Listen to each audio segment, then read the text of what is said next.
turagushimiye cyane nyaguhora ku ngoma, turagushimiye cyane mutware w'ubuzima bwacu.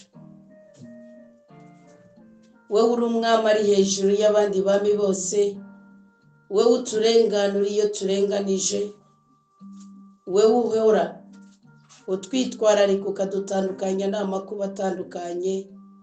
Habwa icyubahiro n'inahaza, ganza kandi usabwe, ririmbirwa na twebwe ubwoko bwawe, ushimagije mu buzima tubayemo muri uyu mwanya.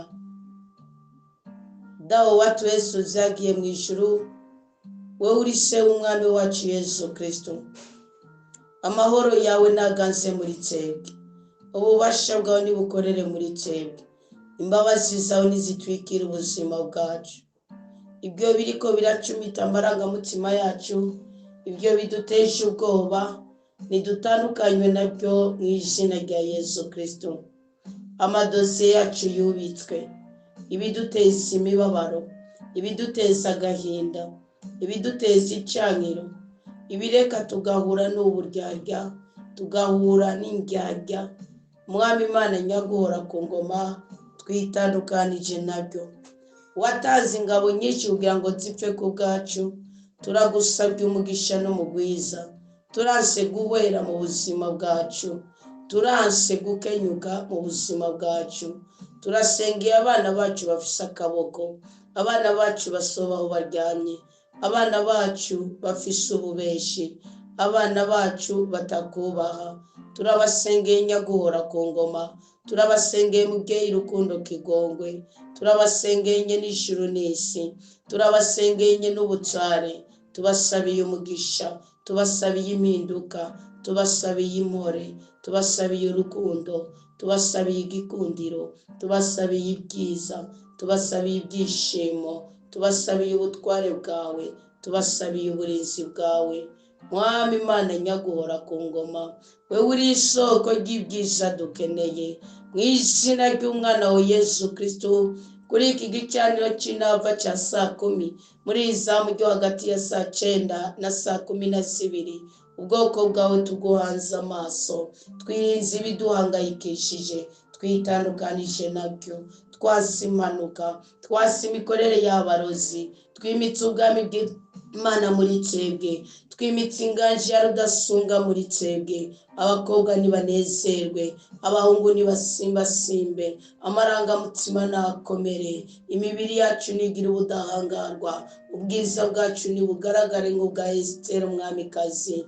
Mu izina rya Yesu Kristo, abagabo nibabe intwari, abakenyezi niba abanyakaranga, ba mutima w'urugo. Mu izina rya Yesu Kristo, imbundeke z'ibyari ziduhunge. Kirazira nibe ku buzima bwacu, kirazira nibe mu miryango yacu, kirazira nibe ku gihugu cyacu, kirazira nibe mu bagwayi bakire, kirazira nibe mu baboshi babohoke. Mu izina rya Yesu Kristo, imyenda yacu nituyishyurirwe, imyenda yacu nituyishyurirwe. Turase kubundabunda, turase gukenjakenja, turase inyishu za negative kandi dukeneye positive. Turase amajambo ya oya, turase amajambo aducinyege, turase amajambo muri ngumba, muragowe, musazi iwanyu, murapfuye. Turase agashinyaguro, turase agacinyizo, turase akarenganyo, turase igisuzuguriro, turase umubabaro, turase shetani itangira ibyiza bije iwacu, turase shetani itangira ineza ije iwacu, turase shetani itangira kandi yangiriza ibishimo byo kunezereza imitima yacu bizi wacu. Mwamashetani mutuma bari gupfumbaturura bapfumbata, tsindwa, teshwa mute. Mwamashetani mutuma bari kutubwira ko badukunda basubira inyuma batabivuze kandi ari abakamaro, tsindwa, teshwa mute. Mwamashetani mutuma abana b'abakobwa bakeneye ingo batazironka, tsindwa, teshwa mute. Abakobwa mwigaruriye sibo bageze gushingirwa, ahubwo abakobwa bafise urukundo rw'Imana, bafise ubutungane bw'Imana muri bo. Uyu munsi ni wakeneye gushingirwa mu izina rya Yesu Kristo, mu bubasha bwa rudasumbwa, mu butabazi bw'Imana umuremyi. Mwamashetani, mwabagome, mwebwe mwazibiye ingomero z'ibyiza n'ibyishimo, teshwa mute, tsindwa, maramara, suzugurika, tembagara. Umwami Imana yima ingoma muri twebwe. Turakiriye umugisha n'umugwiza, turahiriwe.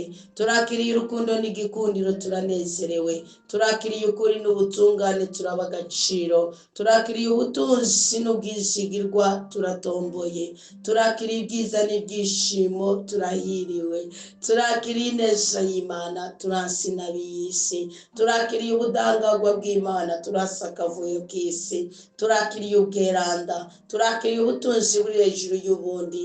Ganza nyaguhora ku ngoma, ganza mu buzima bwacu, ganza mu bwenge bwacu, ganza mu mikorere yacu, ganza mu ngingo zacu, ganza mu mitwe yacu, ganza mu maso hacu, ganza mu matwi, ganza mu mazuru, ganza mu kanwa, ganza mu mihogo, ganza mu bwonko, ganza mu bitugu, ganza mu mugongo, ganza mu magufa, ganza mu mitsi, ganza mu nyama, ganza mu nda, ganza mu gikiriza, ganza mu mpande zose. Uganze mu mabere agwaye kugira ngo agire ubuzima, uganze mu mishishiti igwaye kugira ngo ibohoke, uganze mu bitigu bigwaye kugira bibohoke, ganza mu mbavu zacu, nonora izo mbavu. Irukana ko wagira sho sangine, turasa umusonga aho uva hose. Irukana ama infection sangine, irukana ama infection urinaire, irukana ibirenge byamaze guhetama, ibirenge biginge,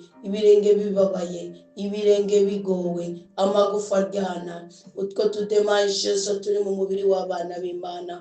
Buri kinure cyose, buri cyo cyose kiriko kirangiritse umunezero w'umwana w'Imana. Iyo mutwe udahera, ayo maprostate, ako gahinda, ako kaboregwe, ayo matabitabi, ubwo rumogi, ubwo busambanyi, ubwo bubeshi, izina rya Yesu Kristo. Twarasobanukiwe ko icyaha ari uburwayi bwo mu mutwe, ko nta cyaha na kimwe kizanira umunezero umuntu, ahubwo kubera ari umurwayi wo mu mutwe ashingiye kuri icyo kintu gitera rirari umubiri wiwe, ababona ko akomeye kandi adakomeye. None ndabasengeye babohoke kuri iki gicaniro, yakagire n'umwe yugarije n'icyaha ajya kongera gutaha ashoboye gukora icyaha. Mushire kure y'abamukoresha ibyaha, mushire kure y'imbundeke, mushire kure y'abagizi ba nabi, mukoresha ibyo ushaka. Ingingo zacu turazikweguriye, jya kuri vora yazo. Ntihakagire urugingo ruhagurukira gusuzuguza izina ry'Uwiteka, ntihakagire urugingo ruhagurukira gutyoza Imana ituye muri twebwe. Urakoze kubaye Yehova Nisi, urakoze kubaye ibendera ry'ubutsinzi bwacu, urakoze kubaye Yehova Roy, utubereye umwungere mwiza. Urakoze kubaye Yehova Shama, ubaye muri twebwe, utuye muri twebwe. Urakoze kutubere Adonai, ugiye kudukoresha ibyo ushaka, udukorere ibyo ushaka, kuko nibyo byiza kandi nibyo byeranda. Ibyo tugusabye wabibonye. Amadosiye yacu asozereye indwi yubitswe mu izina rya Yesu Kristo, hazogere ku wa mbere yuburuwe. Amadosiye yacu atishyuwe, amadosiye yacu atishyuwe mu izina rya Yesu Kristo, hazogere ku wa mbere yishyuwe. Amadosiye yacu yabaye mu ishari, yabaye mu ibiturire, yabaye mu inzigo, yabaye mu amahane, yabaye mu amacakubiri, azogere ku wa mbere yuburuwe. Dadaraye muri twebwe, ugurura imihoro izanana mu butunzi bwacu, ugurura imihoro izanana mu igikundiro cyacu Mukama, ugurura imihoro izanana mu butunzi bugaragara bwacu, kuko izahabu n'ifeza ni wowe uzicira umuhora ugana aho turi. Yesu agira aba bana bawe, ikiganza cy'uko bavuga upfuka ipfumbase imitwaro, yakira ubishure, yakira ubishure. Bayizanye kuri iki gicaniro, mwakotsi nimuduge mugere mu ijuru. Ubutware bw'ubuperesi, ubutware bw'abadani, ubutware bw'abaperesi, ubutware bukomoka mu Bafilisiti, ubutware bukomoka mu Bamediyane, mu izina rya Yesu Kristo. Bamuhindo nibatangire, akakotsi kavuye kuri iki gicaniro nikagere mu mazuru y'Uwiteka, gaheze gashungura imigisha n'imihesagiro dukeneye mu izina rya Yesu Kristo. Naco twagiriza imitima yacu, ukuboko k'ukuryo ntikwajyanjanije Imana, kwapfumbatururiye Imana, mu izina rya Yesu Kristo. Kuboko kukuryo ni kwajyanije duhere ukoreye ku butunganuke bw'imitima n'ubw'ibiganza byacu. Niko Dawudi yagusenza avuga muri Zaburi ya 18, ushingiye ku butunganuke bw'umutima n'ubw'ibiganza wampaye imeri ngwiriye mu izina rya Yesu Kristo. Ububasha bw'Imana butubeko, imbabazi z'Imana zitubeko, agahimbare katuzeko. Nezerwa mutima wanje, shaza ambara ubegwe, vuza umwironge. Nezerwa papa, nezerwa mama, nezerwa musore, nezerwa mukobwa, nezerwa murundi kazi, nezerwa uri kuri iki gicaniro, nezerwa munyafrika, nezerwa mwana wa rudasunga. Wowe ushize ibitekerezo byawe n'ubutunzi bwawe kuri iki gicaniro, bwino utambe, tambutarike, nezerwa. Himba indirimbo shasha idudubise umutima wawe, kuko Uwiteka aragusanze, arashaka kukubohora, arashaka gutera iteka, arashaka kugutetura mu makuba y'ubwoko bwose. Ni mu izina rya Yesu Kristo, ineza y'Imana ndayatuye ku buzima bwacu, mwavuguruza icyitwa inabi cyose. Amen, amen, aleluya. Uwiteka twiteho, aturengera, turenganure, adutere iteka, aduteture amakuba y'ubwoko bwose, adukure ku cyava dushire ku cyata, ahembure ubuzima bwacu kuko turahiriwe. Amen, amina, amen, amina, amen, amina, amen, amen, amen, amen, amen, amen, amen. Uburyo bwiza bw'uko Imana itubohora kuri ibyo byose bibosha ubuzima bwacu. Turahiriwe ko tubigendera mu kuri no mu mutima, tuzokugwa kwa gacinyizo k'ubwoko bwose.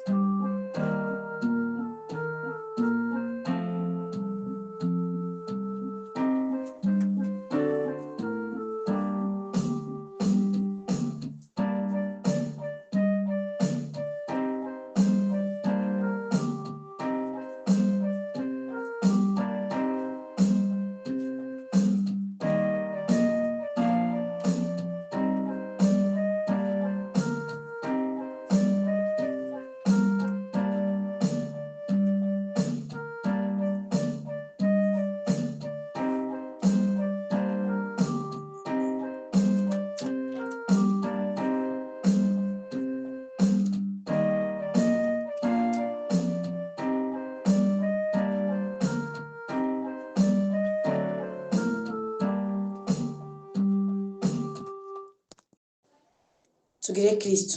Murameze neza. Ikaze muri umwanya mwiza wo kurotora indoto no kwishura ku bibazo mwagiye amubaza. Mukristo wa mbere yavuze ngo ndashimiye Imana ko yanabaye, kuko ibyo nari nayisabye mu ijoro nabironse.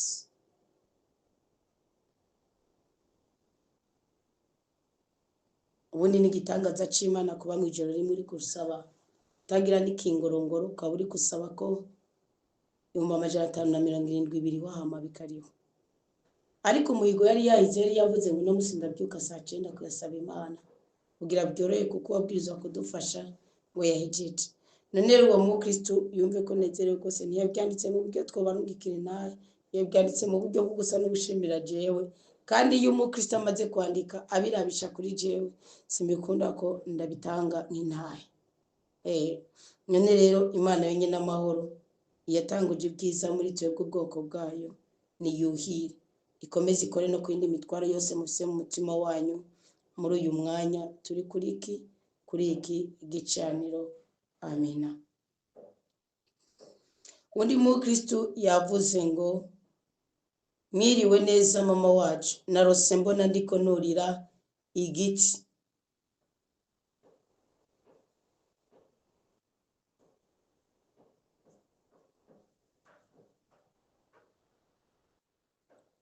Mwiriwe neza mama wacu, narose mbona ndiko nurira igiti, nabona mu bushongeri bwacu, nabona ibyamwa bihiye, mukurira narasoga, nabona umenga ni nk'ipapayi, nikanguye narabyamura iyindi. Ayo niyindi. Urumva ugiye kuba umunyamugisha usibye we niwibanira, kuko ipapayi kimwe mu bintu bivura ingwara zihishije, ari mu ipapayi n'imbuto zazo. ipapayi burya ni umuti w'indwara nyinshi ku buryo zirya mbuto zazo naziriye nabi ushobora kurwara indwara iteye ubwoba uko zisaba akadoze gato rwose kubazibiga. Ni kuvuga rero ipapayi iyo umuntu afise constipation agumbije cyangwa umuntu agwaye ama intestin cyangwa umuntu agwaye mishipa rujya rusigo rujya rukoroka gomo rujya runurukoroka rusokoroka, bimwe mu bintu bishobora kumufasha mu buzima bwiwe ni papayi. Arabazi ngo ni ivoka, ni papayi. Ivoka si zose biba bisaba ivoka iri mu amazi ugereranije n'amavuta. Kivoka itugira ibintu bibiri, igira amazi n'amavuta. Ari ivoka rero nyinshi murya ushaka ngo zirayinuze mugabo zitera indwara kuko na amavuta, sibyo? Ni kuvuga rero kurota uri kururira ku giti ni ikimenyetso cy'uko uri kurarondera kubohoka. Kuba wabonye ipapayi imbere yawe ni ikimenyetso cy'uko Imana ikwemera kukubohora, kugutabara. Nk'ubu nimba hari ibirozi cyangwa hari umuvumo uri kuri wowe, uri mu gihe cyo kuwukurwaho, kandi abasi bawe babona. Ni igihe cyo kugendana n'Imana, ni igihe cyo kubana n'Imana, ni igihe cyo kwishyurirwa imyenda, ni igihe cyo gukurwa kw'igisuzuguro, ni igihe cyo guhura n'umusore wagenewe, ni igihe cyo kuronka abakwe n'abakazana, ni igihe cyo kuronka mitasiyo wasabye, ni igihe cy'uko ugaragara ukamenya yuko ugaragara ko wasogongeye, ukamenya ko Imana igira neza. Ni igihe cy'uko nayo ibishitsa.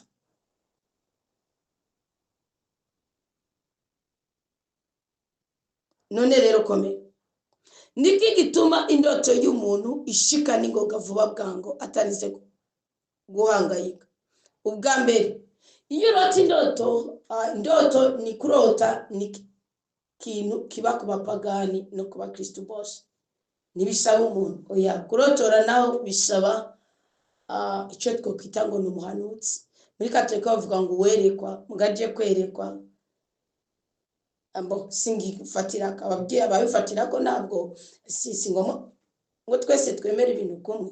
Kwerekwa kuko nikindi, Imana kuko ni kwereka no igwagarika ahantu muri ico kibazo cy'uwo muntu, wewe ukakizamura ukakigeza ku gice cy'umukama. Imana igakikwereka ari uri kubwice keneye ugaca ukizana. Niho bavuga ko umuhanuzi yatuye ikintu Imana igikorwanya. Ngo barakinagaye muri Isirayeli, murabona umuhanuzi Elisa. Umuhanuzi Elisa muri Isirayeli barakinagaye, abari inzara bamutuma ko ngo bamwice kuko ngo atigeze abona ko ari inzara. Abagore bageze ku rwego babaga abana babo ngo babage aba yabibonye. Siba ko umuhanuzi abafite imikorere yinshi. Muhamarika yavuga Elisa ari kundi musozi ari mu yindi ntara, avuga ati baje kumfata ngo banyice mu kibazo cyabo ndakizi. Abwira umwami ati nimwitekanire ejo ibyo kurya bizoba byuzuye. Uwabipinze yarapfuye, babiriye bamuhonyaga nk'uko yamwatse. Abatabipinze barabihawe. Vuga rero kwerekwa, ubundi kwerekwa ubu uri gukorera mu kirere kiri hafi cyane.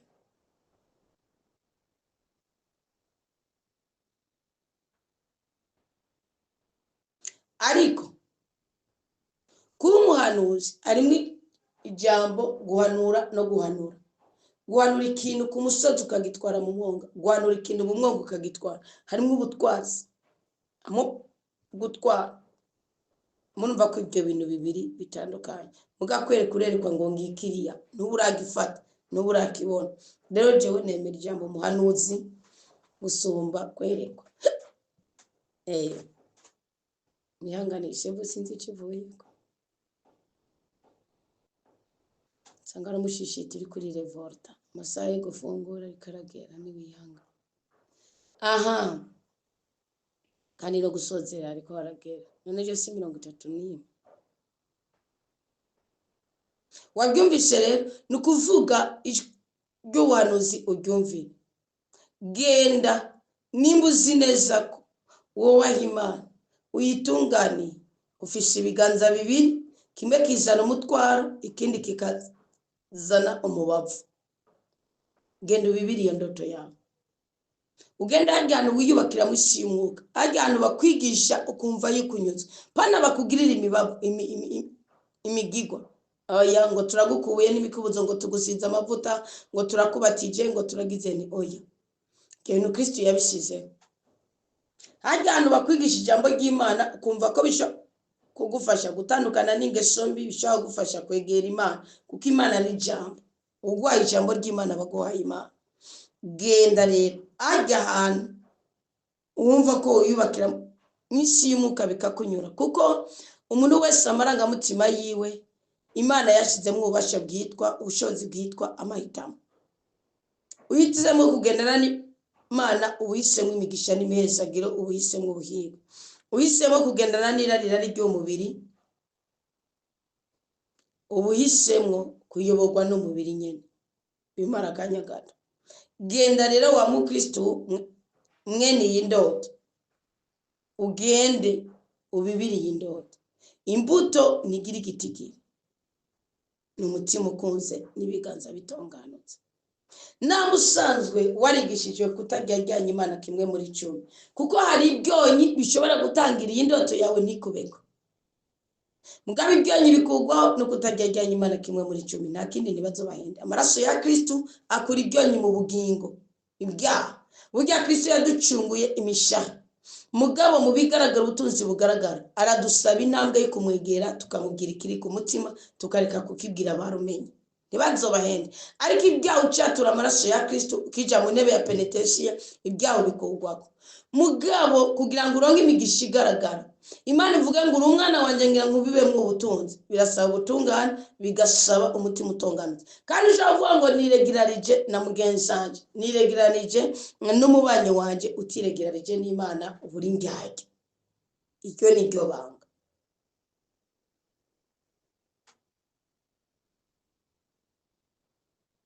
Iryo ni ryo banga.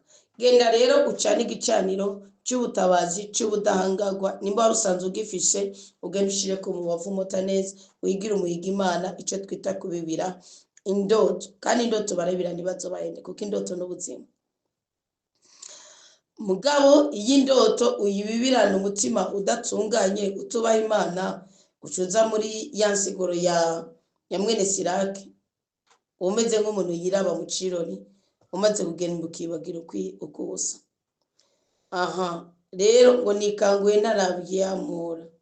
Iyindi kuba wikanguye utarabyamura, ibyamura cyari kuba ari kizira uri kurakorera mu buzima bwawe, ahubwo ni ikimenyetso cy'uko Uwiteka hari ngo akugire neza. Ubundi iyo uca wikangura uri kurabyamura nyene wumva uburoho cyangwa uri kurabirya, ndakubwiye byari kuba ari kizira, wari kuba wamaze gukora ikizira, uri kubikora ubikorera mu irari ryawe.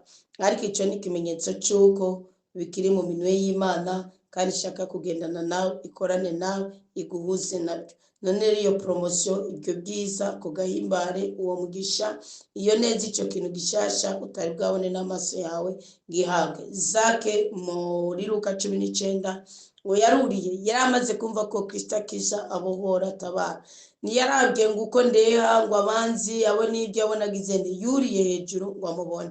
Abamukikije n'abamwegereye bataramubona, yisura mutima mwiranda Kristo ngo arariwe. Ngo abantu bose baridodoma ngo yagiye kurarira umunyabyaha. Kumbe Zake yarahawe promotion. Wiyindi ndakunda kurota ndi kumwe n'umusheri wanje, turiko tuganira, ahandi nkabona duhoberana, nkaca nikangura, byo bisigura iki? N'ubumwe budashira. Ngo n'ubumwe budashira yumvikana ko niyo y'ubwa mbere bishobora kuba ari ubudangarwa bw'Imana mu buzima bwanyu. Imana rero iguha umugisha rwose, iguha umugwiza, kurinde kubabara, kwagura imbibe, uteturwe mu makuba y'ubwoko bwose. Gira umugisha umwana w'Imana. Amina.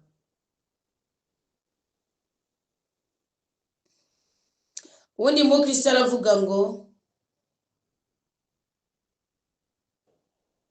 narose mbona hariho urubanza, umugabo wanje ariwe yakira abashitsi bashika, mama wanje na mutoyi wanje n'umwana wa mukuru wanje bashika, urubanza rwatanguye.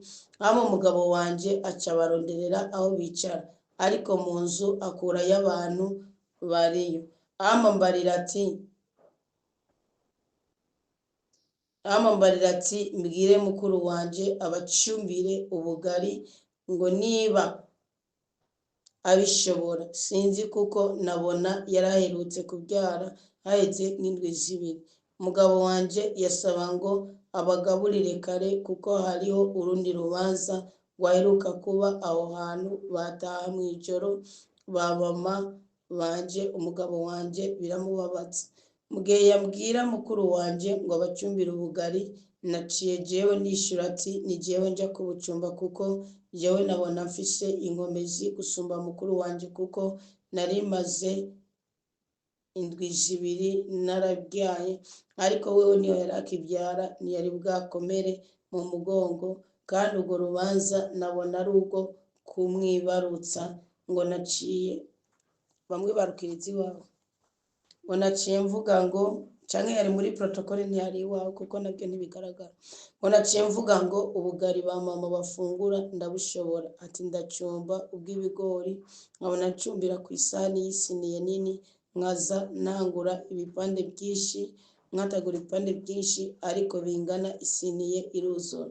Nkama nkabona umukozi w'Imana Chris Ndikumana yaje muri urwo rubanza ariko umwe n'umuzungukazi. Chris Ndikumana akavuga ijambo akavuga ati tugire Kristo, ati ntibyari ngombwa ko tugaruka aha hantu atariko kubera umugambi w'Imana twahagarutse. Yavuga uko kubera baje bava kure ngo kandi baheruka kuza heze indwi zibiri kunyibarutsa. Uburyo bw'itike nibwo yaragombye kuvuga. Hama aca aha ijambo umuzungukazi bagendanye. Nyamuzungu araramutsa avuga ati mbega Yezu ndabishobora. Aca avuga ati ishima ndabishobora. Ati uwo yibarutse umugore mwene wacu niyaza kuturarana kuri aka karago ndarako, ati ndabatahiye ntizosubira kumenya inzira. Ati ushima ndabishobora. Uwo yibarutse uvuga umugore mwene wacu niyaza kuturarana kuri aka karago ndarako, ati ndabatahiye ntizosubira kumenya inzira yamuzanye. Ati muze mubaze n'abandi, ibyo yabibwira abari mu rubanza bose. Inca ndikangura sobanura muzoba mukoze kuko narayitanze nimwayisobanuriye. Menya neza ngo mwene wacu bari baje kwibarutsa ameze nk'ubutagira umugabo, yaramutaye kuko yaramuharitse. Inyuma yiwe hari abagore barenga 4 ariko niwe wa mbere bagize mariage. Asa n'uwibana wenyene kandi abayeho nabi cyane.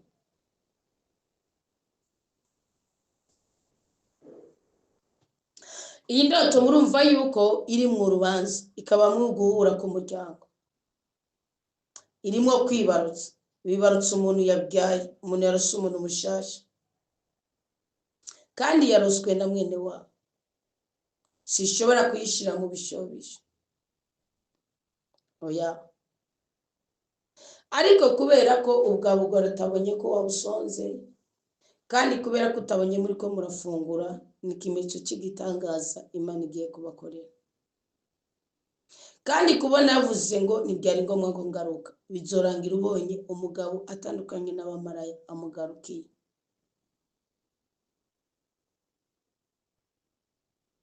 Uko kumwibarutsa bavuga ngo mubigire kare, ni nk'uko mwo muhanura ati babarira uyangana. Ahubwo gusa uko kuno uwo muzungukazi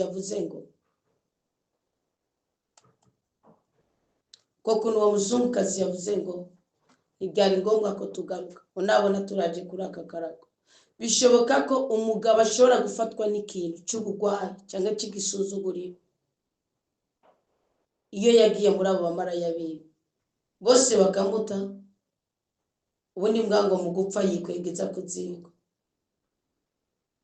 akababwira ndaza garuke mugo umugore atagifise akamwemwe agahimbare canke umutima mwiza wo kumwakira. Ngabwira ngo amufashe kurangiza neza, ni byiza ko mwoza mubabarira nawe eba oyi. None rero musenge mwatura izo mbaraga z'uko ijuru ribagendera, ko iyo wagendewe n'umukozi w'Imana babisigura ijuru. Mugabo gusa ikintu umwuka w'Imana atamaye 100% ni uwo muzungukazi bari kumwe. Kuvuga bisigura ngo indoto y'uko umukozi w'Imana umubona yaje akaririra n'itike, kibwirwa n'icyumva, icerekwa n'ikibona, iba ari indoto iri mu mutego. Natanga insiguro y'indoto. Mugabo ikibazo cy'uko umukozi w'Imana abagenderera akanavuga ukagaragara kwagombye kuvuga ko yakiraniwe itike, babisigura ko Imana iri kirakugabisha. Kuko hari igihe abakozi b'Imana twigarurira ubuzima bwanyu, ugasanga kubera inyigisho, amasengesho, umukristo wo gukurikira Imana yakurikiye umukozi w'Imana. Umukristo aho kwimika Imana mu mutima wiwe yimitse umukozi w'Imana. Ugira ibyo bintu n'amakosa gose. Niyo mpamvu dukwiye kuza twitandukanya n'abakristo, cyane namwe mukitandukanya natwe. Kubera iki? Hari igihe Musa ngo bamubona bakabona ko ari we Mana yabo. Ujya nicyo cyatumye Musa adapfa ngo abanyisirayeli bagire imigirwa yo kumuhamba. Murazi ko Yakobo bagize imigirwa yo kumuhamba bikaryoha bikanatangaza Misiri. Musa Imana yemeye kumwiyambira, umumarayika Mikayeli aragwanira n'ishetani ikiziga cya Musa, mugabo Imana iramunyegeza kuko yarazi ko n'ikiziga ciwe urumva n'abazo nimva yiwe bazova baca kwisenga.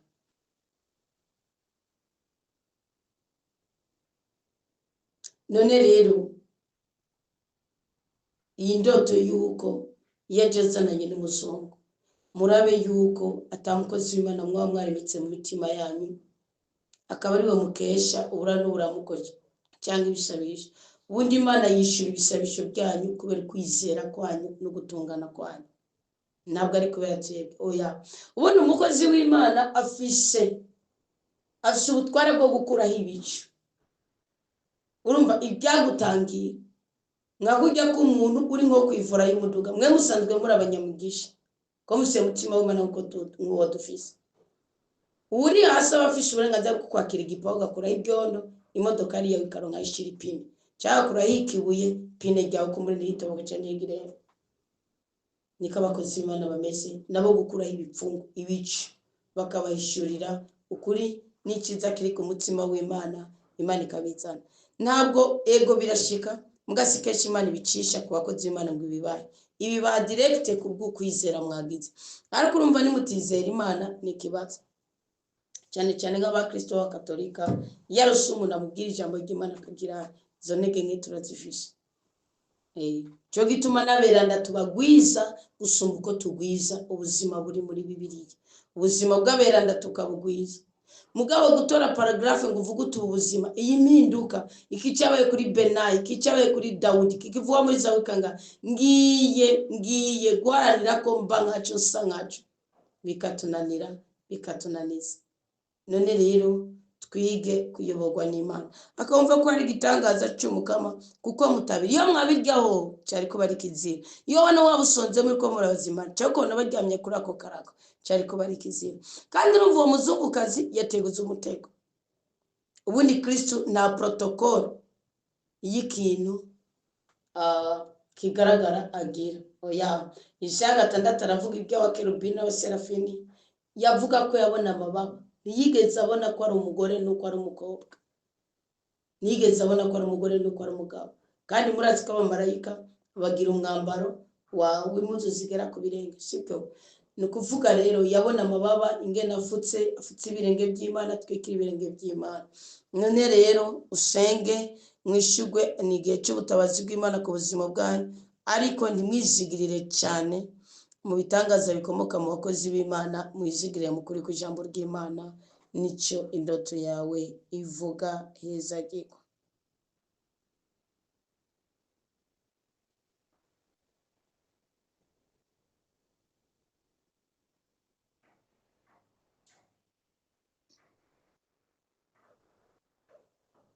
Undi mu Kristo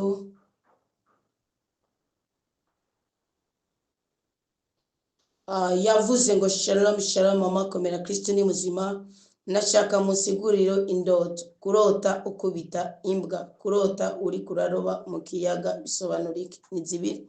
Kurota uri kurakubita imbwa ni kwitandukanya n'abagome.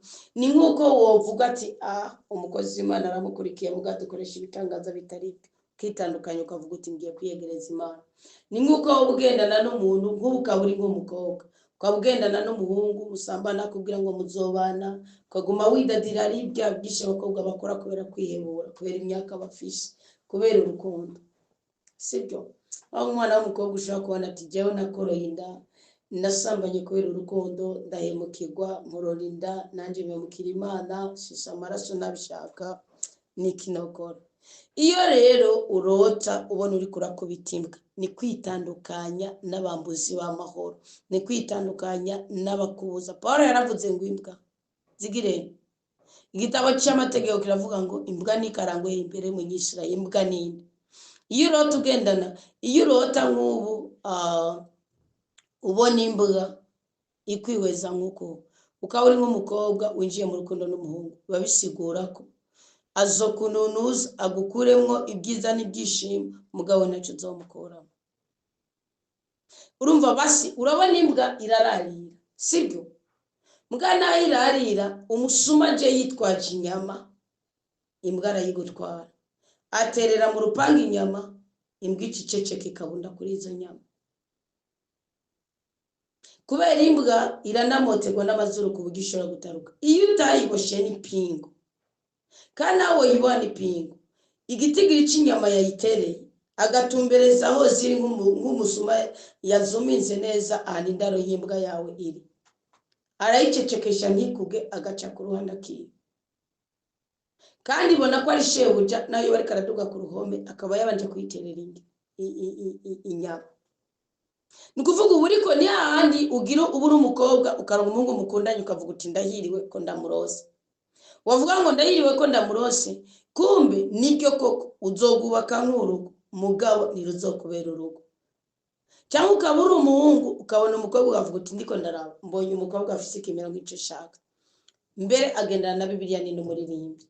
Mwakumva arabizi ko yakuyemo igitereko, arabizi ko hari ikintu yakoze, hari abatabyara batakuyemo ibitereko, aramuvuma w'isokuru ndabyemera. Sibyo? Mugiye aramuvumo w'Imana kiba ari cyo wakoze, aramuvumo w'isokuru kiba ari cyo wakorewe. Ni kuvuga rero warabizi ko atabyara, mugabo akubereye umugore nawe urahiriwe. Ni kuvuga azoba ari umucungerezi agaragaze ko wagize mariage mugatabyamwa bya mariage. Ari umugabo nazoba ari wa wundi azohagarirwa bavuge ngo urafise umugabo, mwako by'ukuri inshingano zose ziri kuri wewe. Umukobwa ari gusa ashobora kumutwara umutima akagenda, umugore afise amafaranga, ugasanga umugabo muzima ariko mwabagabo arahongira ngacecekesha ayandi majwi yose. Reka mbanze mvuge, umugabo muzima akavuga ati umugabo azakubaza uzomwati kuko uzombwira uti umugabo yaranaye. Muheraniye amadeni abantu b'abagabo bakavuga ati nakubaza uzovuga uti umugabo yaranaye. Uwo bakubwira ngo oya wewe ufise amadeni mwe n'umugabo wanyu mwasabye amadeni muri ko mwubaka inzu nk'akarorero, sinaye mukabari muri ko mwubaka nk'inzu murayibamo, titre yanditse kuri we agiye anayigwatirije, sibyo? Ukamubwira ku telefone cyangwa amasomero tiyamara none kunaye kudataha, abantu duheraniye barandembeje, ngwino tugira icyo twababwiye. Kacumbwira ati uzokujisha uzombwira uti umugabo yarantaye. Abakubwiye ati ngwino tuyibanemo muganije ngifise vora, aba ari umwambuzi w'amahoro, aba ari umwashaka kukumaramariza kumugaragara, abafise ikintu kinini akubwiye cyane. Cyo kintu maze kuciga ko nabonye ubugome bw'abisi biteye ubwoba.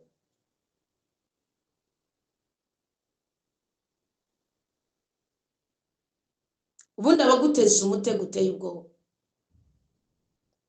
mushaka kuvuga ngo none yogira iki? Yozi iyo nzu mwava muyigurisha mugasubiza amahera abandi mukagura n'ipasi ya kuko ibaradugije valere, muga mukagumana ubumwe, ntihakagira ubutunzi bugaragara buzotuma uturugo rwawe. Mwisho umugabo wese yataye umugore n'abana kubera ubutunzi bugaragara azopfana kabonge, azopfana gahinda, kandi hari ibyaha mutazihana ngo byemere.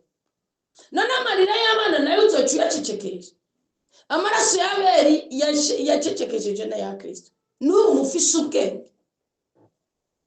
oya amarira y'abana umuruho w'umugore uzoca uwucecekesha hari ibyaha muzoja kwatura mu itabire nakuro ntibikore banza mwiregirarize umugore wawe n'ubu ntararongorwa umugore wawe n'ubu ntararonka ubuzima aracarira minerva aracavuza abana bigoranye uri mu ncoreke ngo wihanye ibyaha incoreke zose uraziba ngo wemeye kwibera wenyine uwo mugabo naramwumvise ngaho hiyo gataho ahanyere bw'ibucu yigiye wihanye ibi umutima nje namura kurya indira ko induru y'umugore abana bagakoma induru babirukanye ku ishuri ishetani kazati wambundeke yuburuka injira no ngo uyu mugore mukuru mureke kuko n'Imana yamaze kugukura kwa maboko nibyo yakoreye Farawo nawe bigukorera Farawo yari umwami w'isi n'Imana yari yaramuhaye ubutware nawe Imana yabigukorera cyamane ahubwo gusa ni wangana na mugenzi wawe kanga icyo muhurizako uzomusabira umugisha ku buryo atagira ubukene atagira inzara tabura icyo yambara njya nkunda kubabwira muga abagore benshi n'abagabo mutandukanye n'abagabo banyu mwipfuriza ngo yogogwa nk'iyarakansaba sabi nasaba nzomo mugabo ntuzomwipfuriza amagogwa jemere mwipfuriza ubutunzi burengeye n'ubwo noro kuko namba ari watunganya Imana ni bumu namba ari wafise charge z'aba Imana mu muga nimba ari je ntunganye Imana nayo ni ntunganiritse burya ni muramenye ingene muburana imanzi kugendana ni kubana uriko kubitimbwa urumva ahubwo uyinokora amaso ni kwitandukanya n'umurozi ni kwitandukanya n'umunyeshari ni kwitandukanya n'umuntu ahagarariye urukundo mu buzima bwawe adafise na nkuru y'imena ni wa muntu akubwira ngo ndi kumwe nawe ahindukira akakuvuga ahubwira ngo ndagukorera iki ahindukira akagira gute akagihindagura ni kwitandukanya n'umunyamuvumo kuri wewe ni umva ni gukurwa ku ruzitiro kuko iyo ugendana n'imbwa ntushobora kugira umugisha uramugora wubatse n'umugabo w'imbwa oringa te nimusenga mwishigoro kunarwari kuko imbwa Imana ni yindurira yicikayikura yo ni bw'amadini yiwawe nanjye ndaririmo ndo mu Kristo mu Katolika ngibyo ntibikimbumbye gose kandi kanatsinda none woba ngubu uyasera kubyaye akitararika akagurisha udutungwa naca atakoze yararimara aragirane nyuko naca atakoze barakwigisha amashuri uri umudokiteri ko Kristo n'umudokiteri wa dokiteri kandi araganje muri twebwe ntucanganikigwe ni Yohani ibaruwa rya mbere rya Yohani kigabane ca 4 umurongo wa 4 kuko uri muri twebwe asumba bari kwisi kiri muri twebwe kirakomeye gusumba ibiri kwisi kwa uri umudokiteri ugacuza kugira ngo ushobore ingene utunganye urugo rwawe ngo nikoreshe amafaranga yawe ujya kubaza so umurimyo wariya araguhesha umugisha kubwico wamukoreye mugasi wakugira inama ndikikunda timuze mubesha kuko abari akantu k'ubwenge bujanye n'igihe urimo ubufise ahubwo ni wamugira inama ukamwereka ingene atunganya ibintu nani usigabona uti data cagi y'amahera afise amafaranga iyo bigenze uku hari ikintu cigicu cyavuye ku maso yawe hari abagabo mugendana n'imbwa hari abagore mugendana n'imbwa hariho n'imbwakazi bivuga ngo ndakarangwa imbere yanyu kuko imbwira navugwa no kumurozi iyo ugendana n'umuntu w'umurozi akugira inama zo kuraguza akugira inama zo gusambana reka mbagana muri Bibiliya kugira ngo mutavangirwa ngo muhave mumena amabanga yose mwari mwakiriye kuvana inyigisho zitangura kuvana mu gatondo kuko iyi nizamujya nyuma y'inyigisho dusubira igisengesho no kwatura imigisha reka mbababwira mwana muri Samuel wa mbere mwene wabo na Dawudi yabaye umwe mu basukura abango kuko yari yabaye umwami sibyo yari umukuze wiwe icyabaye n'igiki asuka kugira ababaze Dawudi asuka inde Amunoni umuhungu wa Dawudi ngo asambanye inde ngo asambanye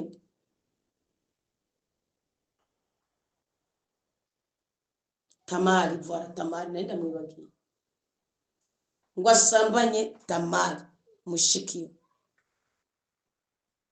aramubwira ngo amwigisha amayeri umuntu wese akwigisha amayeri ingene azobigira ingene azigwaza ingene azobwira umwana amaze kumusambanya Tamari akitabagura kw'impuzu ntabwo wa musuku we yamubwiye ngo yango mugumye ngo ikingureke kumuta yaramushiwe baramufasha gushiba aramubwira ati ugara mu musohora agenda nukuvuga iyo ugendana n'imbwa ni wowe upfuga mbere none munani si we yapfuye ujya mugabo yarapfuye usagiye gupfa rubi mu nyuma mbwa munani yarakenyutse Tamara ateshwa agaciro nukuvuga uwo mwana Dawudi yabaye iki yari imbwa igendana nande na munone muntu wese aguhanura adashingiye ku itegeko ry'umukamo yabaguhanura n'uburyarya yabaguhanurana n'ubugome uwo muntu ni imbwa kuro turi kurayikubita ni kwitandukanya nawe k'inkoni bisigura igiti n'ubwenge Imana yaduhaye none igiti ni mubizi muri Edeni igiti cyo hagati na hagati n'ubwenge Imana yaduhaye kugira dushobore gutandukanya ikibi n'icitse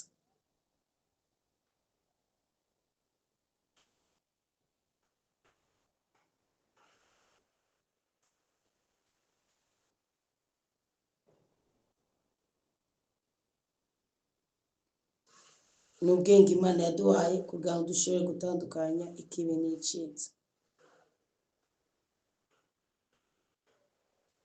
yongera abaza ngo kandi ukomeze uzi kubite witandukanye gende muri Zaburi ya mbere urabo buhigutso bugiye kugira yongera abaza ngo kuro turiko uraroba mu kiyaga bisobanura bisigura kuba mu budahangarwa bw'Imana gutungwa ni nk'uko uba wahora ugaburirwa ugiye kugaburira abandi ni nk'uko wahora ubundabunda kubera imyenda ugiye gushingira n'abandi ni nk'uko wahora n'umutima ubabaye ufise amadeni ufise iki ufise ubugumba ugiye gutangaza benshi kuko ikiyaga ni kintu Imana yadushiriye urya amafi yaje naho ubundi hari uburyo n'ubudangarwa bw'Imana niyo mpamvu Kristo ngo kwibariyeri y'ukujiroma abanyagalili ntibari bafite uburenganzira kandi ba Petero niyo bavuga kubera amacako yari yarabaye ariko ikintu cyabaye ni giki Imana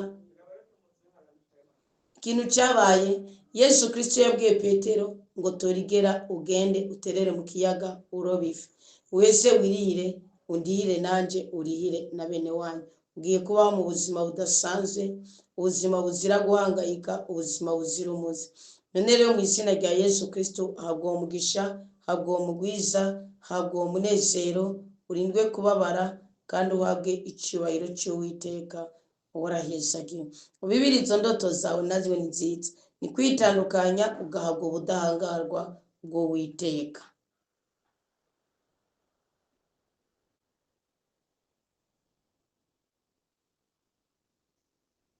iyi ni ndoto nosozerera ko iyi ni naye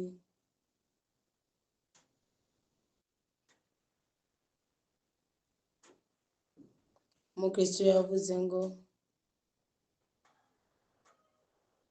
aho ni message ikwatiri kumugisha mwaramutse neza abajya mu muryango wa restaurant Komera Kristo ni muzima nashaka mu ndotorere iyi ndoto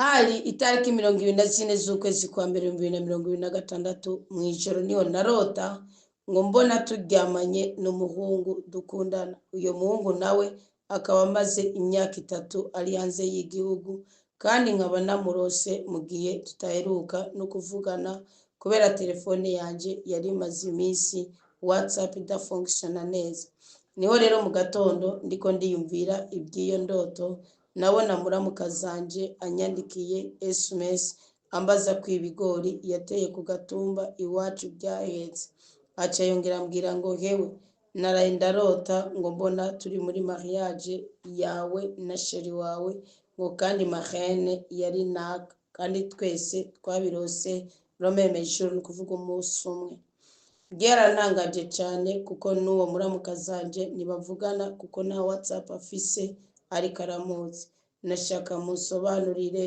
mwarahezagiwe na Rudasonga izo zari nkumbu agufitiye kereka kono mutaruka kuvugana yurotse umuntu muryamanye kibi nuko bari kubona muri ko murasambana kibi nuko bari kurabona nawe mwari kuba muhana y'amabezi yanyu prolonge imwe mwitango subusambanye kandi aribwa itirerange n'ubusambanyi bwuzuye rwose kuko tirerange umugabo araheza areka gutera inda gusa ye nusa bwuzuye kandi wanashaka ni nabubi nko ku bakobwa aho buteza ingwara y'ibishazi bw'ubwonko.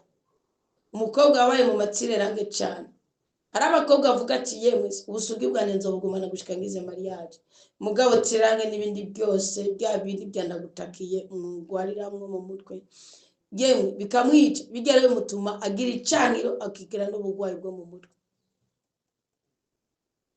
Umuhungu nawe agira ubumuga runaka, ibimba byo byirandoka bikaje baje. Ko niko kuri ko buzima bw'umwuga. None rero izo zari nkumba gufitiye kubona n'undi yaciye abirota nuko mukabirotera rimwe n'icemezo mukomeze kwihangana mwirinde bitera soni n'icitwa inabi cyose uraheza kiyo. Hama kandi wumva umukunda amaze imyaka 3 hanze arageze ko mugira ubukwe yarayegeranije, gira Imana igukure muri urwo rukundo rwo mu kirere mugwinjiremo bibe. Genda rero bibiri iyo ndoto yawe mwinjire muri urwo rukundo bibe.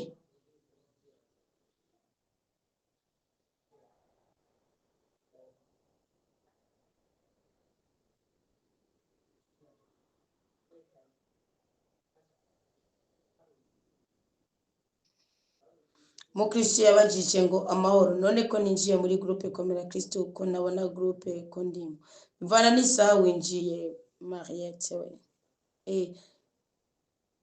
Nubona utabona ibiganiro uje gucunyandikira cyangwa telefone kuri WhatsApp cyangwa kubona ndaheza njimbikora kuko nk'ubu nazi groupe winjiyemo compte professionnel umaze kugira compte unabona groupe winjiyemo 14 reka ndajya kugusubiza ndajya kurabira kuri mugabo none ucubona ibiganiro nutabona ibiganiro kuko ndakwishira inbox yawe nutabona ibiganiro bizoba bisigura ko nkubwira nduga ikiganiro kijya koza agati ya saa 11 na saa 12 ko nibaza kongira sozerere nga na audio ndende ndazi ko tari nziza. Rero nutabona ikiganiro uce ukora ku rutsenga umbwire mugabo ndanaja kubihinyuza ntabyibagira mukamarira kwitewe neza aguha umugisha gose.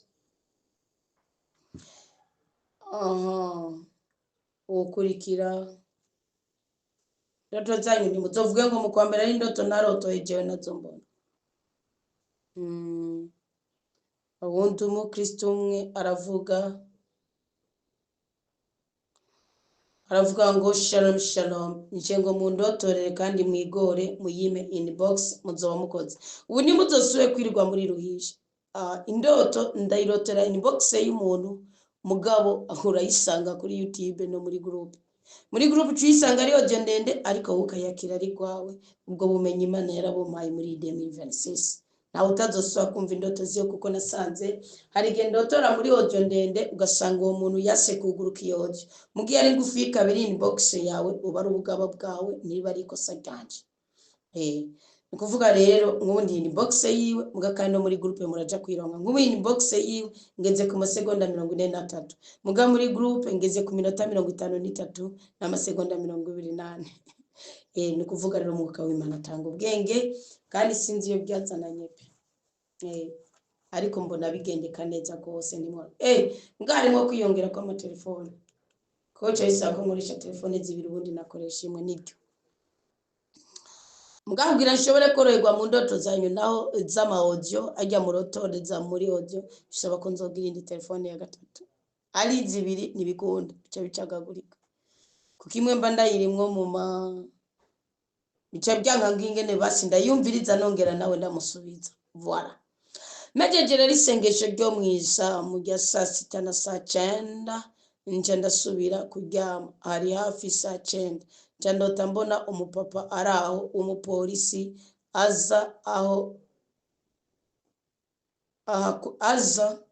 ahakorera n'imodoka y'akazi hakorera n'imodoka ari y'akazi ari kumwe n'abamucungera acambwira ntore igurira ririmo ibintu byari mu muduga baca baragenda nane nje ndagenda ndabitwaye nje ndabitereka mu nzu gusa sinabona ko ari wacu niho narabamwo ndabibwe ari byo nca mbona ikintu kiduga buke buke nk'inzoka nabyiketse tingirwe ko ndabimubwiye. Umupolisi kwaza mu ndoto zawe ni ikintu kibi cyane, kiduga buke buke nk'inzoka. Nca ndapfukama, nca ndapfuka ndiruka, nca ntora fone ntoya ngo nerefone uwo mupapa, aho kwitaba mbone fone iratsa umuriro. Nca ndayitaye, inzu iba yadutse umuriro. Ndavuza induru, abantu bantabare bamfashe kuzimya, ngo bandaba nk'abatambona. Ndiruka ntora ku mubanyi imikubuzo y'inyeshamba imwe mu cyaro iwacu, bamwe bakubuza ibiriko n'amadabi, ndazimya ahubwo ngo wamenga ndawuteye kongerekana. Niho haza akana karamfasha, inzu z'ababanyi zirafatwa, turazimya biranka. Ngo nca ntangura gusenga nambaza Imana, uremeye inzu z'umutumba wose zishe, ngo imikubuzo nterera hirya, ngo nkoresha intoke onumbereza aho umuriro uri kuraka n'inguvu nyinshi, ngo mvuga ngo mu izina rya Yesu uyu muriro ntuhagarare kwaka. Nca mbona urahagaze, niho nabandanya nsenga numbereza intoke uyu muriro ugejeje hose, aho ugejeje hose mbona uratse. Mbona uraretse, nca ndashimira Imana, nca ndikangura, nabonye iyo birera. Umva yamwe gabaye ugwanye intege nke rwose, ari ikintu kigutumye wiheba, ari ikintu kizanye agasembwa mu mutima wawe ku buryo kigiye kugururira ubwami bwa shitani muri wewe. Mugabo mwinshi bizorangira umuti w'ibyo bibazo byawe Imana ikweretse kuri mu gusenga, kandi usengera mu kwizera. Nta muntu n'umwe, nanjye ubwanjye bimbago gake, nimubona no kuri kamera cyangwa kumva mu mvugo ndiko ndasenga, ndabwiye ngo kirutse amaboko, muzamenye ko ari imbaraga z'ijuru hafi 100% kuko ibice ntazi Imana ikorera muko bimeze. Nisinda batsikamira, sinda bababaze mu mutima. Urumva nubona n'umusasedote ngo muhora n'amahoro, muhora n'umukama, yaramvuye amaboko gose, aba harimo umwuka w'Imana muri we. Sino agira nka symbole, agira muhora n'amahoro y'Imana, muhora n'umukama, agira symbole nk'uko. Kuko iki ni ikimenyetso cy'ukwemerwa n'ijuru. Rero ngo yataye umukubuzo ibyagerageje gukoresha abamutabara, ikimenyetso cy'uko Imana ikubwiye ngo mu byagugiye guhura nabyo tuzokwakira ikintu icyo ari cyo cyose, kuko icyo uzakira kizoba kirimo agasembwa. Ikindi nacyo, hari igitero kigiye kuza ku buzima bwawe, tuzokwibaze ko ari ubukiro kuri wowe kuko wabitoye ukagenda ukabidepoza mu nzu. Tuzokwakira amajambo cyangwa uje wese, nimba uri umukobwa, si umusore wese agiye kuza ngo wakire. Nzoshiraho ikimenyetso. Tuzorabane urumva ngo waje n'umuduga n'abamucungera. Dushingire kubikomeye, shingira kubiciye bugufi. Dushingire kubyuzi kurukiza, shingira kubyagini.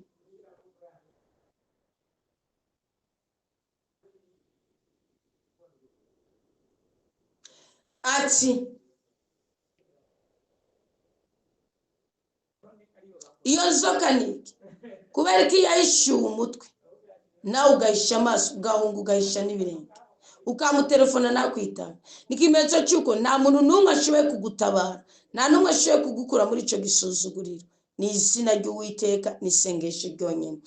Genda utera imbuto, ubibire iyo ndoto yawe, ubwira Imana uti mbonye ko ubutabazi bwose buri mu isengesho, uti sinzokwirirwe ndahangayika nirirwa mvangatiranye ibintu mbaza ngo ubu ni we canke siwe, ngo ibi nibyo canke sibyo. Sinzokwirirwe ibiganza byanje bikora ibidagenewe kuza mu biganza byanje, ahubwo ndahora mu masengesho nishize gucanira. Kwishira gucanira nibisigura kwebera Imana na kandi kwishira mu gicaniro siyo magogo, niyo mahirwe. Ndabarahiye je muzoze mbashingire nani niyo mahirwe. Bakobwa beza mwishire ku gicaniro muhabe, nuwavuga ngo nzoja mu mahirabire ngo bambone, je no kuri nimbara umukozi w'Imana yambabaje, nuwavuze ngo mwa bakobwa ngo muri kuja mu biseke muguma muhira ngo ahungu bazobasangana.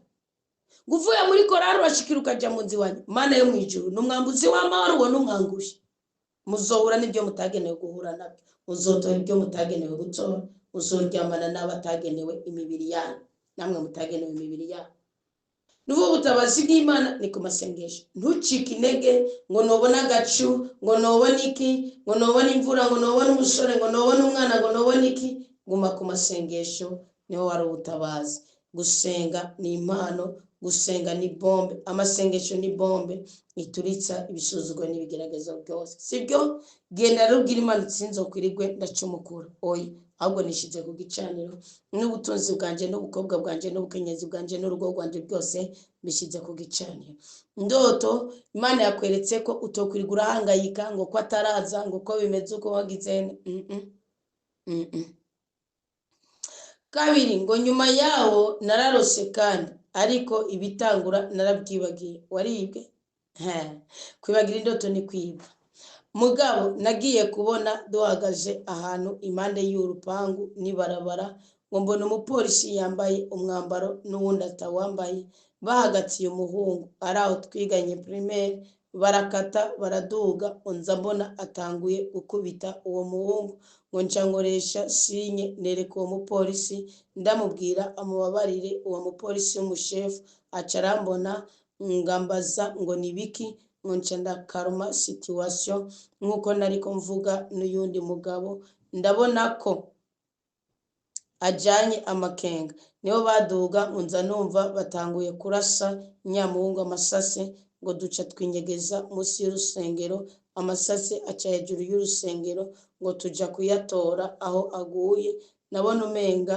n'ingiburo z'ama jambaragwa riga niko zimeze bikaba by'amasorori siko bimeze niho bamwe biruka kwinyegeza nanje ngo mpindura ikibanza twe twarayatora turi abana b'imyaka 8 mu ntambara mu 1993 twarayatora nanje ngo mpindura ikibanza ndinyegeza bitoshorotse nukuvugangira bigabanutse ncambona nari kumwe na mutoya wanje n'undi mukobwa ndababwira ngo ni muhogi tugende ndaje ngo baribyura bagenda nanje ngize baribyura tugende nanje ngize ndegura umusaya nerura amaboko biranka nsanga bamboheye ku kintu niho nabona imbere yicaye wa mupolisi w'umushefu ambwira ngo utemeye ko njyamana nawe ndakwica nanje ni mu izina rya Yezu nibyo nibishoboka niho naza kubona iruhande yiwe hari abantu harimwo n'umukobwa ambwira ngo none wewe uremera upfe ngo genda muryame birahera nanje ni mu izina rya Yezu ibyo narifatiye ingingo ko nazongera kuryamana n'umuntu n'umwe nimakumuje n'umusore yisobanukiwe ukaduhezagira tukubaka Kristo narakoze ibyaha ndasambana kubw'intege nke birakunda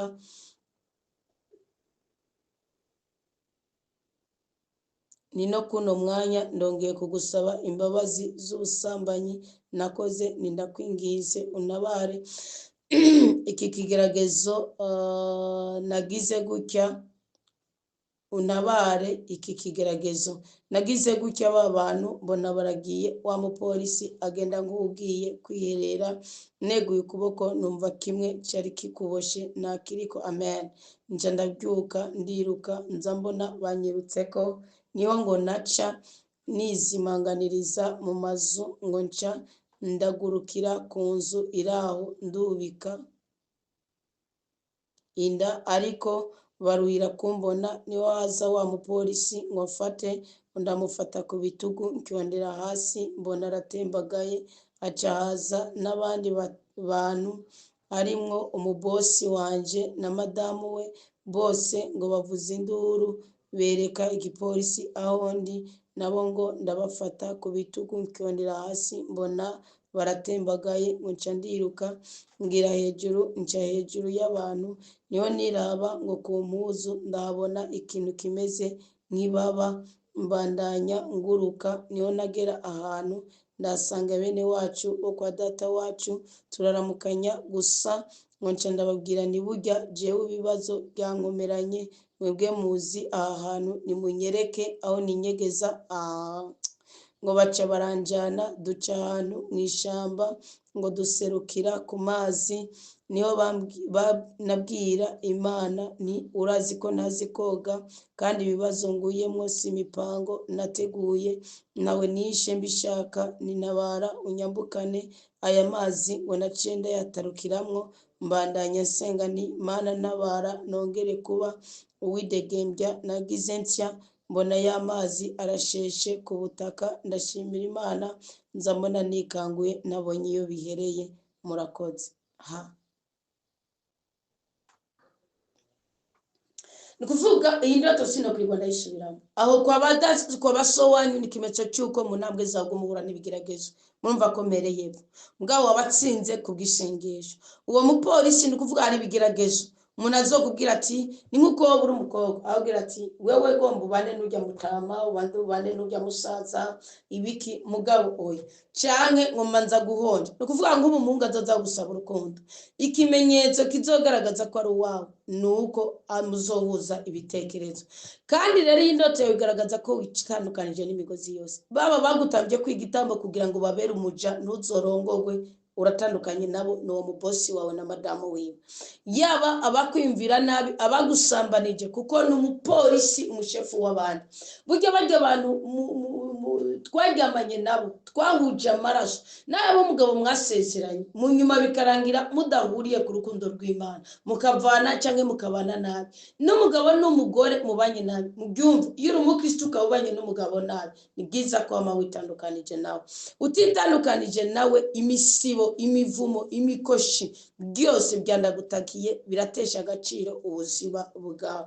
Ni kuvuga uko kuguruka, ko guca mu mazi, ni guhabwa ubudahangarwa, guhabwa amasezerano ari hejuru y'andi yose.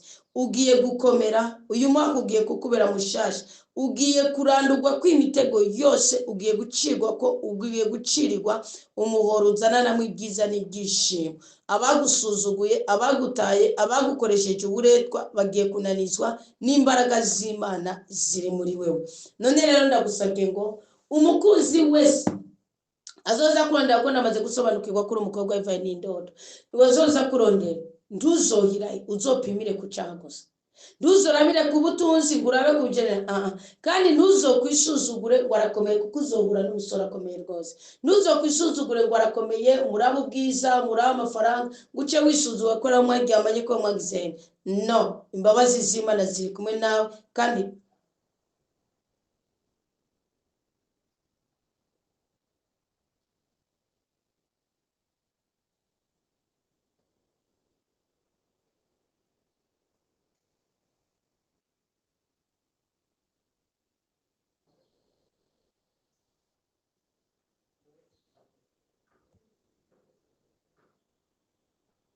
ntuzokwisuzugure. Ndongeye kubikubwira, imbabazi z'Imana ziri kumwe nawe, ububasha bw'Imana buri kumwe nawe, urukundo rw'Imana ruri kumwe nawe. Ugiye kuba mu kirere kizotangaza benshi.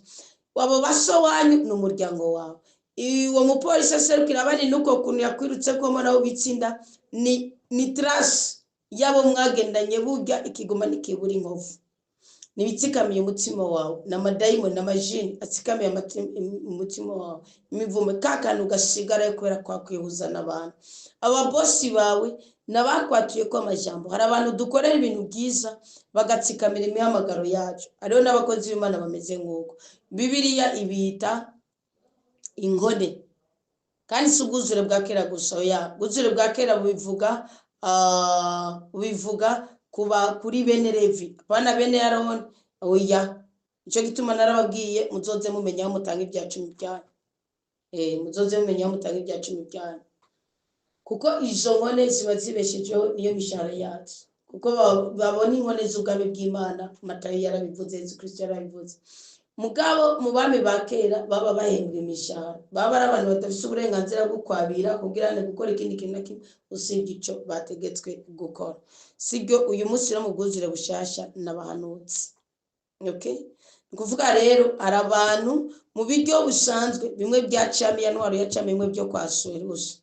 hari abantu babonye ibikorwa mu bakorera urumva bakabagira inkone zo ngaho ku buryo batsikamira ubuzima bwanyu, mwumva ko biba ngaho binyutswe, barabambitse hereni ku gutwi mutabizi, ugasaba ko muba inkone zabo mwame mubakorera.